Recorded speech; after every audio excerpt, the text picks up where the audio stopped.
আমার নবী বলেন আজিলু বিদাফিনিল মাইয়াত, মাইয়াতকে তাড়াতাড়ি দাফন করা, ফ্রিজে রাখার কোনো সুযোগ আছে? আর একটু জোরে বলেন না।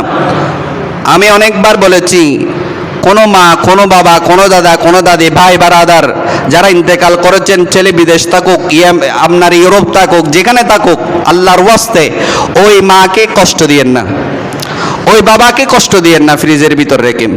আপনি জিন্দা অবস্থায় ফ্রিজের ভিতর 5 মিনিট থাকতে পারবেন? সেই ক্ষমতা আছে? আপনাকে জিন্দা যদি কেউ ঢুকায় দেয়, ওর জন্য কোর্ট কাছারি করবেন না আপনি? তো আপনি ওই মইয়তকে কেমনে ফ্রিজের ভিতর ঢুকায় রাখতেছেন? আপনার মরা মাছের মতো, মাংসের মতো শক্ত হয়ে যাচ্ছে, উনি কষ্ট পাচ্ছে। জিন্দা থাকলে লাঠি নিয়ে দৌড়াইয়ে নিয়ে যেত।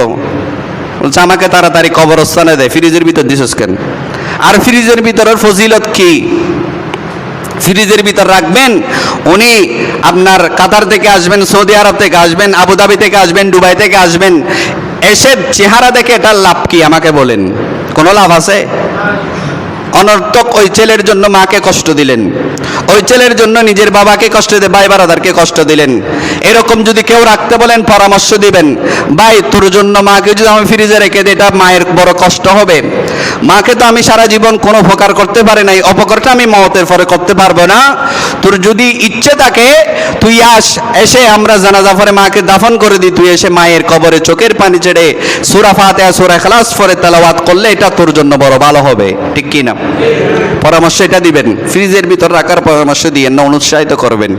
এগুলো আমাদের সিচুয়েশন, সামাজিক অবস্থায় এরকম বেগতিক হয়ে গেছে বলে আমরা আলেম ওলামাদের কোনো ফতোয়াকে আমরা পাত্তা দিচ্ছি না।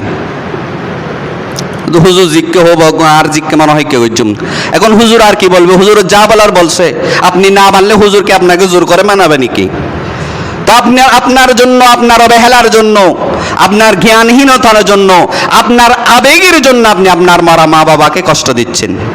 আল্লাহ এখান থেকে আমাদেরকে হেফাজত করুক। আর একটু জোরে বলেন, মনে কষ্ট পাচ্ছেন? আর একটু জোরে বলে, কষ্ট পাচ্ছেন? এটা আমার নবীর হাদিস, আজিলু বিদাফিনিল মাইয়াত ক্বাবলাল হাদাস, তাড়াতাড়ি দাফন করা।